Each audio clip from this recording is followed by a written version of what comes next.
नमस्कार बंधुरा आमी शिबानी चले एसेছি नतून रेसिपि निये। आजकेर रेसिपि हलो 5 मिशाली सब्जी दिए गोविंदभोग चालेर खिचुड़ी। सम्पूर्ण निरामिष पद्धतिते बानानो हयेছে। এটা আপনারা ঠাকুরের ভোগ হিসেবেও দিতে পারেন বা নিরামিষ দিনে এটা আপনারা বাড়িতে বানিয়েও খেতে পারেন। তাহলে চলো আমি কিভাবে বানাচ্ছি সম্পূর্ণ ভিডিওটা দেখো, তাহলেই কিন্তু পারফেক্ট খিচুড়িটা বানাতে পারবে। এখন তো শ্রাবণ মাস চলছে, তো সোমবার দিন নিরামিষ পদে এটা রাখতেই পারেন বা যে কোনো নিরামিষ দিনে এটা আপনারা বাড়িতে বানিয়ে খেতে পারেন। খিচুড়ির মধ্যে 5 মিশালি সবজি তো দেওয়াই আছে, এটা এমনি শুধু খেতেই ভালো লাগে। তাহলে আমি একটু পটল, আলু আর একটু করলা ভেজে নিয়েছি। তোমরা যদি বেগুন পছন্দ করো তো বেগুনও ভেজে নিতে পারো। তাহলে চলো খিচুড়িতে দেওয়ার জন্য কি কি সবজি নিয়েছি তোমাদের ঘরে দেখায়। এখানে নিয়েছি গাজর, আলু, কুমড়ো, পটল আর বরবটি। এগুলো আমি কেটে পরিষ্কার করে ধুয়ে রেখেছি। তো এখানে আমি 1 বাটি গোবিন্দভোগ চাল নিয়ে নিয়েছি। 1 বাটি গোবিন্দভোগ চালের জন্য আমি হাফ বাটি মুগের ডাল নিয়েছি। তোমরা চাইলে এখানে 1 বাটিও ডাল দিতে পারো, খেতে কিন্তু দারুণ লাগবে। আর নিয়েছি চেরা কাঁচা লঙ্কা, টমেটো আর আদা বাটা। গ্যাস অন করে কড়াই বসিয়ে দিয়েছি। তো ডালটা দিয়ে শুকনো খোলায় ভেজে নেব। ডালটা নাড়াচাড়া করতে করতে আমার ডালটা ভাজা হয়ে গেছে। এবার ডালের মধ্যে অল্প জল দিয়ে ডালটা আমি পরিষ্কার করে ধুয়ে নেব। ডালের গায়ে তো ময়লা থাকে, এইভাবে ধুয়ে ফেলে দিলে ডালটা পরিষ্কারও হয়ে যাবে। এবার আমি 1 গ্লাস জল দিয়ে দেবো ডালের মধ্যে, ডালটা সিদ্ধ হওয়ার জন্য। নুন দিয়ে দেবো সামান্য, তাহলে ডালটা তাড়াতাড়ি সিদ্ধ হয়ে যাবে। যদি ডালটা সিদ্ধ করে নিয়ে খিচুড়িটা বানাও, খেতে কিন্তু এটা আরও বেশি ভালো লাগবে। কেননা গোবিন্দভোগ চাল তো খুব বেশি টাইম লাগে না হতে, চালটা সিদ্ধ হয়ে যায় কিন্তু ডালটা শক্ত থেকে যায়। এইভাবে ডালটা সিদ্ধ করে নিয়ে খিচুড়িটা বানাও, খেতে দেখবে টেস্টি হবে খুব। তো চলো, ডালটা আমার সিদ্ধ হয়ে গেছে, ডালটা আমি এবার পাশে সরিয়ে রাখলাম। এবার খিচুড়ি বানানোর জন্য একটা কড়াই বসিয়ে দিই। কড়াইয়ের মধ্যে দিয়ে দেব সরষের তেল। তেলটা গরম হয়ে গেছে, এবার দিয়ে দেব গোটা জিরে, 2টো শুকনো লঙ্কা ফাটিয়ে দিয়ে দিলাম, আর দিয়ে দেব 2টো তেজপাতা। ফোড়নটা এবার আমি খুব ভালো করে ভেজে নেব। এবার সবজিগুলো আমি তেলের মধ্যে দিয়ে দেব। সবজিগুলো এইভাবে একটু নাড়াচাড়া করে নেব। এবার কড়াইয়ের মধ্যে ঢাকনাটা চাপা দিয়ে দেব। তো 1 মিনিট মতন আমি সবজিগুলো এইভাবে চাপা দিয়ে রেখেছিলাম। তো দেখুন সবজিটা অনেকটা নরম হয়ে গেছে, আর এই সবজি নরম হয়ে গেলে খুব তাড়াতাড়ি কিন্তু ভাজাও হয়ে যাবে। তো এইভাবেই আমি কিছুক্ষণ আরও ভেজে নেব সবজিটা। এইভাবে নাড়াচাড়া করে আমি সবজিগুলো 3 মিনিট মতন ভেজে নিয়েছি। এবার দিয়ে দেব আদা বাটা। আদাটা দেওয়ার পরও হালকা একটু ভেজে নেব।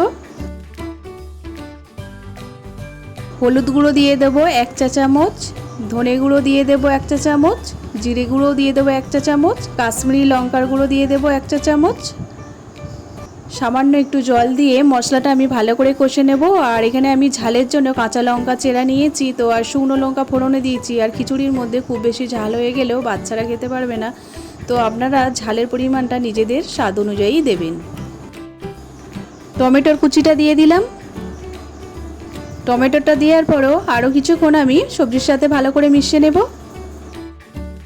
ধুয়ে রাখা গোবিন্দভোগ চালটাও দিয়ে দেব।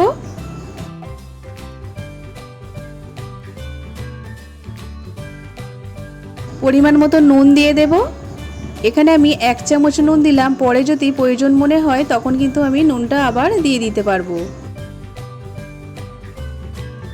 1 থেকে 1.5 মিনিট সবজির সাথে চালটা আমি ভালো করে নাড়াচাড়া করে নিয়েছি। তো এবার এখানে আমি দিয়ে দেব গরম জল 1 বাটি। জলটা দিয়ে আমি খুব ভালো করে একটু নেড়ে নেব। জলের পরিমাণটা দেখে আপনারা নিশ্চয়ই বুঝতে পারছেন যে কতটা আমি জল দিয়েছি। তো এবার আমি ঢাকা দিয়ে দেব সিদ্ধ হওয়ার জন্য। কিছুক্ষণ বাদ ঢাকনাটা খুলে আমি দেখে নেব যে চালটা সিদ্ধ হয়েছে কি। তো এইভাবে একটু নাড়াচাড়া করে নেব।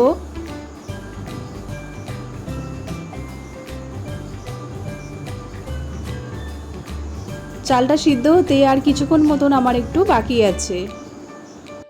ঢাকা দিয়ে আরও 1 মিনিট মতন চালটা আমি সিদ্ধ করে নেব। 1 মিনিট পর আমি ঢাকনাটা খুলে দেখে নেব। সবজি আর চাল খুব ভালোভাবে সিদ্ধ হয়ে গেছে। তো এবার এখানে আমি দিয়ে দেব আগে থেকে সিদ্ধ করে রাখা ডাল।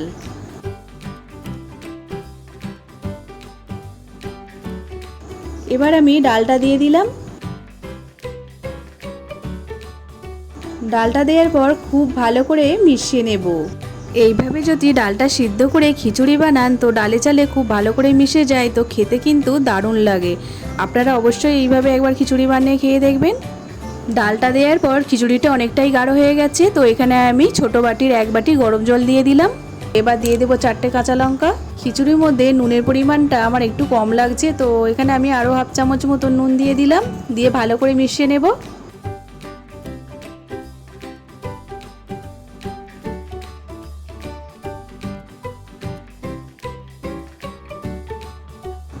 খিচুড়ির মধ্যে আপনারা যদি মিষ্টি দিতে চান তাহলে কিন্তু আপনারা এখানে চিনি বা গুড় যে কোনো একটা দিতে পারে। ডালটা দেওয়ার পর খিচুড়িটা আমি 2 থেকে 3 মিনিট ভালো করে নাড়াচাড়া করে নিয়েছি। তো খিচুড়িটা আমার একদম রেডি হয়ে গেছে। এবার আমি দিয়ে দেব গরম মশলার গুঁড়ো, ঘি দিয়ে দেব। খিচুড়িটা আমার একদম রেডি হয়ে গেছে, তো গ্যাসটা আমি একদম অফ করে দেব। তো এবার ঢাকা দিয়ে রেখে দেব। যখন আমি বাড়ির সকলকে খেতে দেব তখন ঘি আর গরম মশলাটা খুব ভালো করে খিচুড়ির সাথে মিশিয়ে নেব। খিচুড়ি কিন্তু গরম গরম খেতে বেশি ভালো লাগে। ছোট্ট একটা বাটিতে গোবিন্দভোগ আমি চাল নিয়েছিলাম, যে বাটিতে সাধারণত আমরা ডাল তরকারি খেয়ে থাকি সেই বাটিতেই আমি 1 বাটি গোবিন্দভোগ চাল নিয়েছিলাম। খিচুড়িটা বেড়ে অনেকটাই হয়েছিল, তো আমাদের দুপুরে 3 জনকারে খুব ভালোভাবেই হয়ে গিয়েছিল। আজকের ভিডিও আপনাদের কেমন লাগলো অবশ্যই কিন্তু আমাকে জানাবেন। তো আজকের মতন ভিডিও এখানেই শেষ। চলো টাটা, বাই বাই।